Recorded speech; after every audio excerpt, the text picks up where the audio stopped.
Money Radio, discussing the business of making and spending money. Good day, viewers, loyal, and those just joining us. A warm welcome to you from a hot Abuja to Leadership Podcast.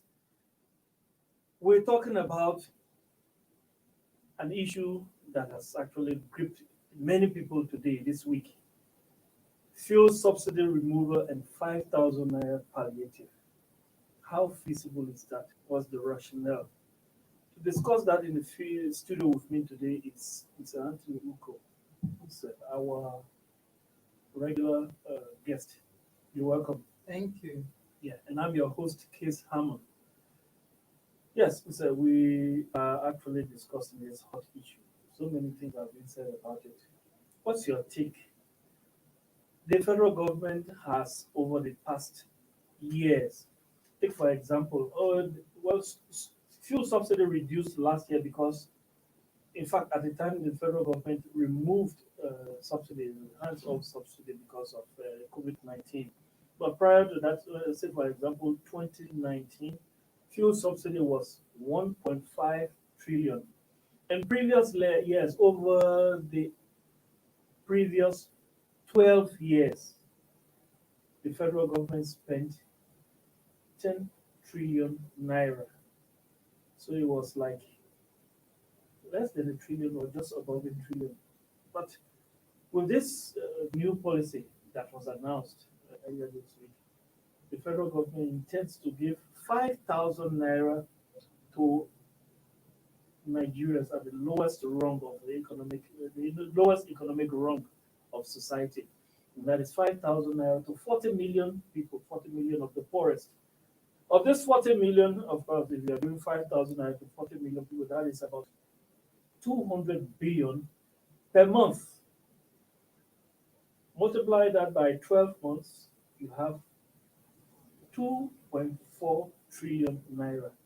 If the federal government had been thinking about removing subsidy to take care of other infrastructure issues, then now they're taking that money that is supposed to come out from subsidy or subsidy removal to the poorest Nigerians, so to speak, the poorest Nigerians, 2.4 trillion. What do you think about it, sir? Well, it's really an irony, if I may say, because one of the um, reasons that have been given over the years, Yes, over the years, why subsidy should be removed is because so that government will be able to channel that the money that is spent on subsidy into other segments of the economy that especially the infrastructure, to improve the infrastructure, and then to also not to reduce its borrowing. Because if you look at its budgetary provisions, it has been borrowing, and the deficit has been growing.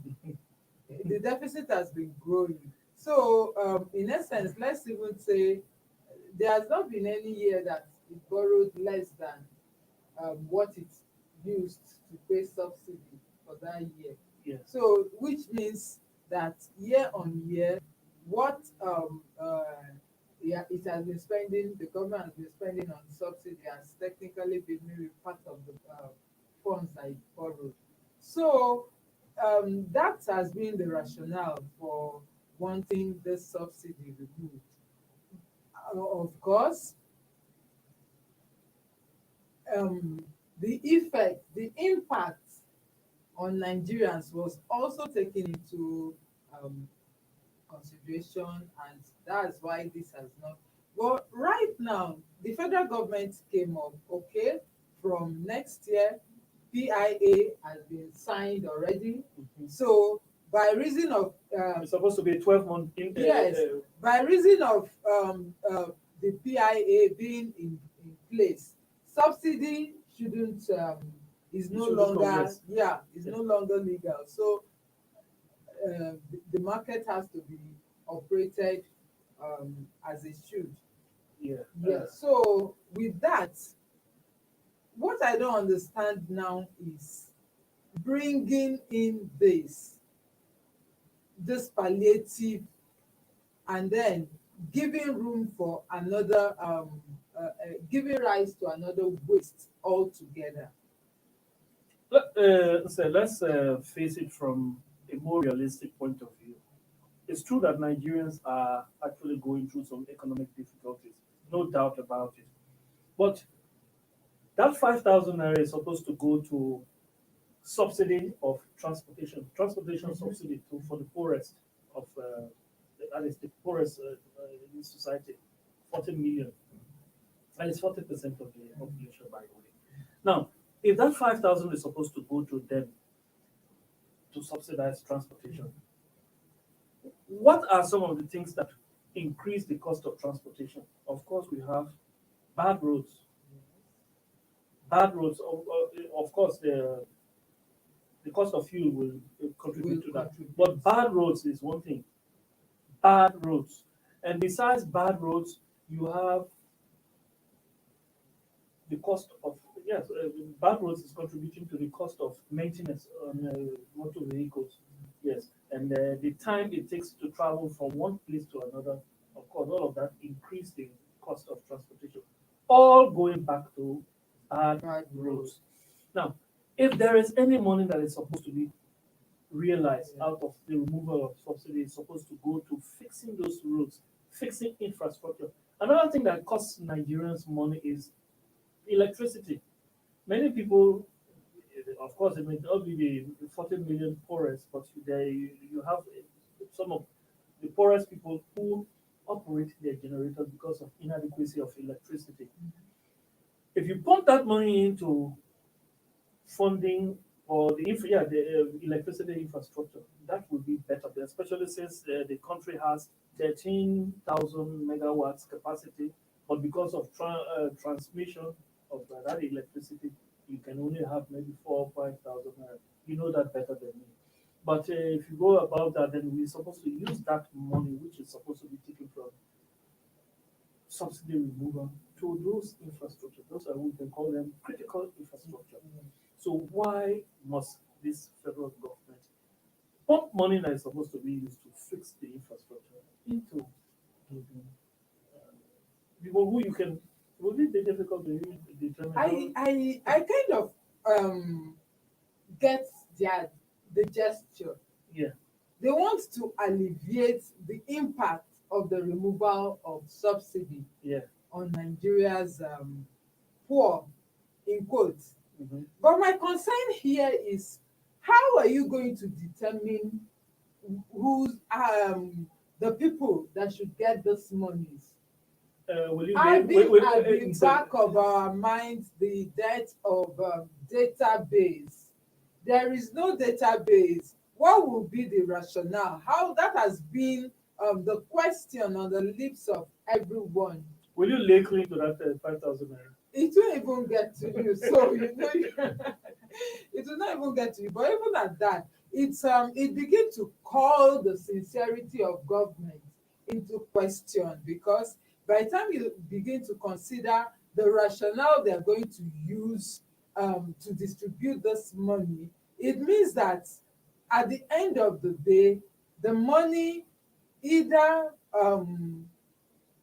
would be diverted, and then those who are supposed to get it will not get it, and then the effect will still be there and borne by those people, because the roads are still will remain bad, electricity still down, and everything whatever gain. And more so, so far this year, as at the end of in the first 9 months, Nigeria spent, the government paid 846 billion on subsidy. So as it is, it's most likely that though 1.5 had been estimated that it might cost 1.5, but at the end of the year, it may not be up to that. Yeah. For the whole year. And you're removing this, that's what was spent on subsidy. And you're now bringing in a palliative that will cost More, 2.4 trillion.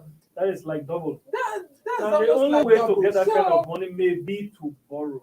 And how of course, they are going to borrow because, like the National Assembly has pointed out, it is not captured in the 2022 budget. Maybe they want to use that by means of environment to wire money to the system that is paying.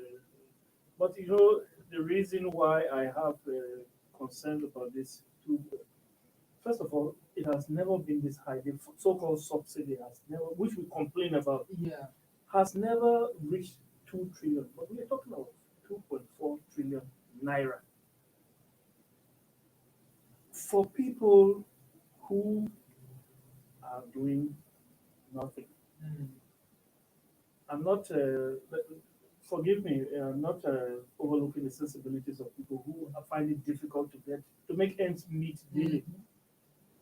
But when you do nothing and you just get 5,000 naira a month, which will infuse something in 200 billion monthly into the economy. We are suffering and we actually complain in this country about inflation. Inflation is around 17% now. 16, 17%. 15. It came down to 15. Okay. Be that as it may, that's a huge double digit. Yes. Yeah. Now, if you are infusing 200 billion into the economy for doing nothing, that is too much money chasing after too few goods. What is that? That is demand pull inflation that is being invited here. And it spells bad for the economy. You agree with me? Yeah, of course. There's the risk too. The risks are numerous. You've pointed out that of inflation. You've pointed out that of we've pointed out that of inadequate data, which means that those whose this money are meant for won't even get them. And even at that, even if Nigeria had enough data, adequate data, and they're able to identify those people, is will giving them that 5,000 in a month. What will it really do? What will 5,000 do for you in a month in terms of transportation? Subsidized transportation. To what level? So there's another thing I would like us to discuss. Maybe we'll take a short break. When we come back after that short break, I want to understand what that is, if the states will contribute or will bear some of this cost. And besides that, let's look at how do you share this money, because there are 36 states in the federation. Yes, and the Federal Capital Territory. Now, individual states may claim we have this number of four, we have that number of four, just to get that one. How is it going to be distributed? When we come back, we'll discuss all of that.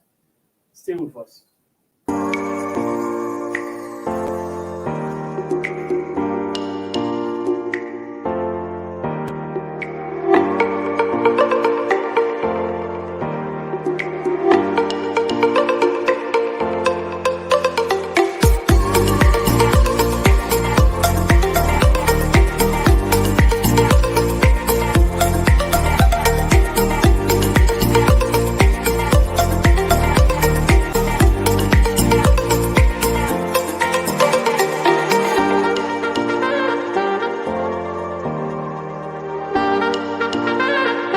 For sponsorship and advert placements, please contact 080-3688-6158. Last Word Leadership Podcast Studio. You have the last word.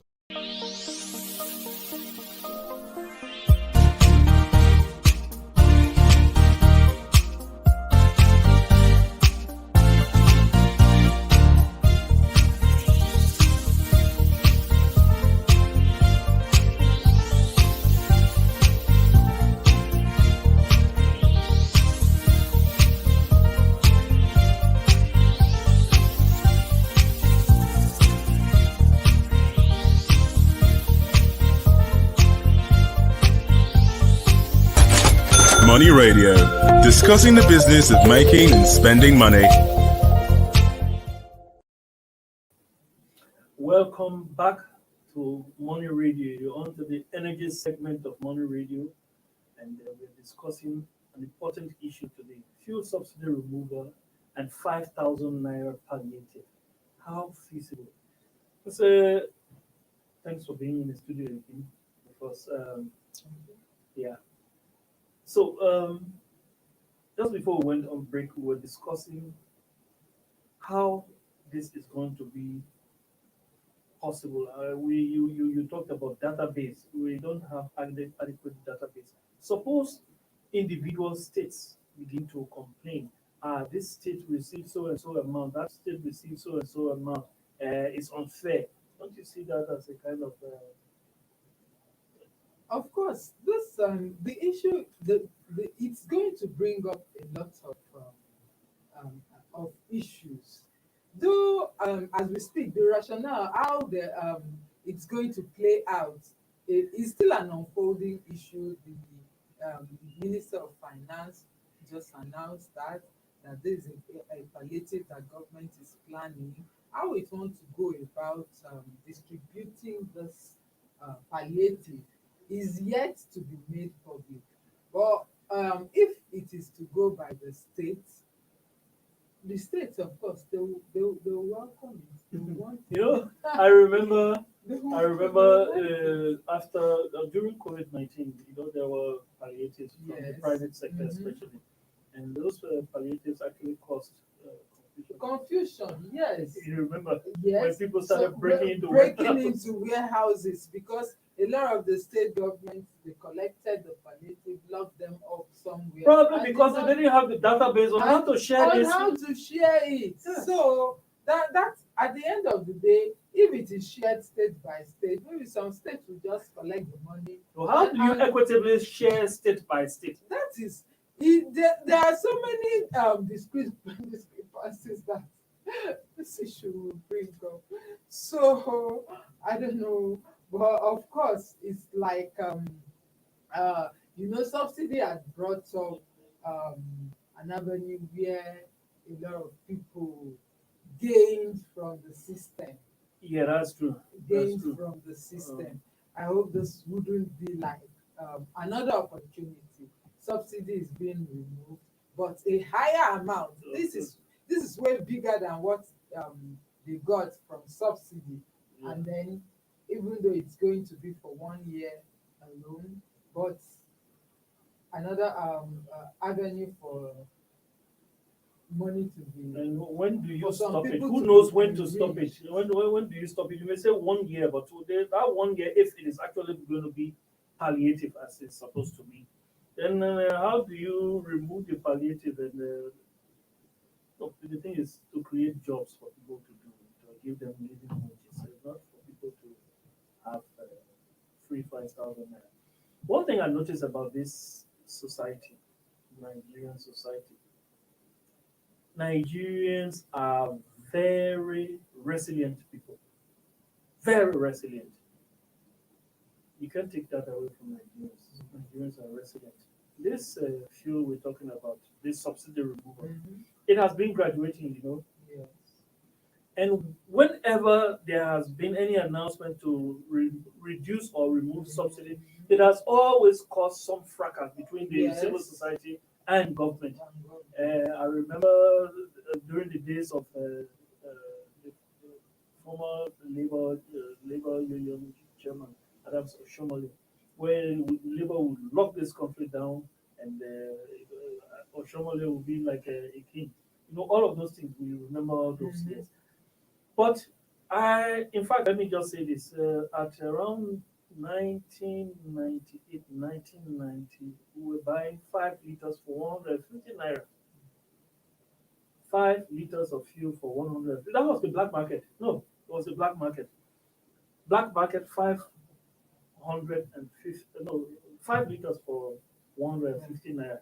But at that time, the price of fuel was just about 20 naira per liter. Yes, I remember. It was around 20 naira per liter. And then they started graduating this thing to to 60, it 120, Mhm. and now before this government came to power, we had it at 100 and I hope you No, can it remember. was it wasn't up to 97 naira. Yes, I it think, was not up 97 naira. to 100 Yes. before this government. Now, all of this time, nothing has changed. Though. Yeah. People have not died Yes, as of a course, result of of course. subsidy removal. Yes. And this government has actually increased the price of fuel from around 97 Yeah, 97 to 165 now. And at the time, we were even buying it for 171. Nobody died. yes. Going to 340 has been announced Has by been announced. the Between NNPC. 320 to 340. I doubt people will die as a result of subsidy removal. People will not die. People will just adjust. Like you pointed out, people, Nigerians are resilient. Resilient.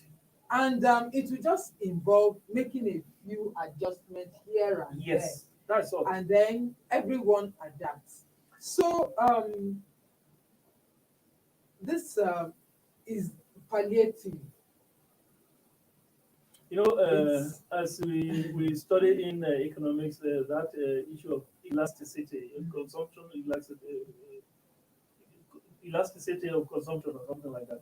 I remember consumption elasticity. You eat bread and you like bread, Mhm. and the price of bread goes up, you switch to You gari. switch to something You else. eat gari and the price of gari goes up, you switch to yam. Mhm. The same with Of course. every The only every thing- good in the market. Of course. Okay, look at it now. The price of cooking gas has been up, but Nigerians are still cooking. Nobody is dying. Nigerians are Nigerians are still still cooking. cooking. They are still finding. In a fact, way I have not. around. I have not. Maybe because my source of food is different, but I've not really noticed the price of food from the restaurants go up like that as a result of As a cooking result gas. of cooking gas. Nigerians know how to adjust. It's just like um, pro- what do I say? Prolonging the evil day Yes. by bringing this of 5,000. This 5,000. It is going to Yes. and Okay, and already by next year we are looking forward to the coming on stream of Dangote and others. refinery and others, and already it is envisaged that the coming on stream of these refineries will cushion, kind of make the product available. Yeah. And at that point the government would, let's hope, more or less fund subsidize production. And then remove subsidy yes. consumption. Yes, and then the price of the product will come down. Come down. So it's not Especially, that is possible also because if we look at the NNPC being a shareholder, Mhm. potential shareholder or shareholder. It's shareholder. NNPC is a shareholder, 20% shareholder 20% in Dangote refinery. And NNPC has its own share of petroleum products. Mhm. So you can sell that or you can bring in that as Mhm. your you can bring in that the NNPC can bring that as its own contribution Yeah. to the production of fuel, Mhm. and that makes it easier, it makes it cheaper. So this idea of subsidy removal, good. The idea of paying 5,000 naira to 40 million Nigerians to reach 200 billion a month, 2.4 trillion per year, A year in a way doubling subsidy. subsidy. Give us your final word to government, assuming you are advising government. The issue of fuel subsidy removal has been on for a long time, and even though it was not removed, Nigerians had one way or the other adjusted in their mind that eventually subsidy will go. So it's not something that government is waking up one day to remove. Then, be that as it may, some people will still feel the effect, but of course, there's always room for adjustment, and they will adjust. So, like some commentators have said, bringing up palliative and then increasing the amount, we are saying that 1.5 trillion on subsidy is too much on the government, and you're now bringing up a palliative that will go up 2.4 trillion. It is not wise. It's not a wise decision. It's like what someone put it this way: penny wise, pound foolish. In fact, in that case, then why remove the subsidy? Maybe just leave the subsidy there for the next. So that we know we are. Yes, for the next 1 year, so that a wider range of people can benefit from it, rather than doing this and then making room for some people to benefit, to giving room for some people to be able to appropriate money that is meant for all. That government would even borrow in the first instance. Government will borrow to pay for it. So on a lighter but serious note, when this 5,000 palliative comes out, will you lay claim? I leave that to you. That's how we come to the end of today's Money Radio. You have been listening to the energy segment of Money Radio, and in the studio with me has been Mr. Anthony Uko. I've been your host, Case Hammond. Thanks to you for always being with us, for being our loyal followers. We say thank you. Thanks to you, our producers. Bye-bye. But just before we go, remember, COVID-19 is real. Stay safe, stay blessed. Have a nice weekend. Thank you for watching. For sponsorship and advert placements, please contact 080-3688-6158. Last Word Leadership Podcast Studio. You have the last word.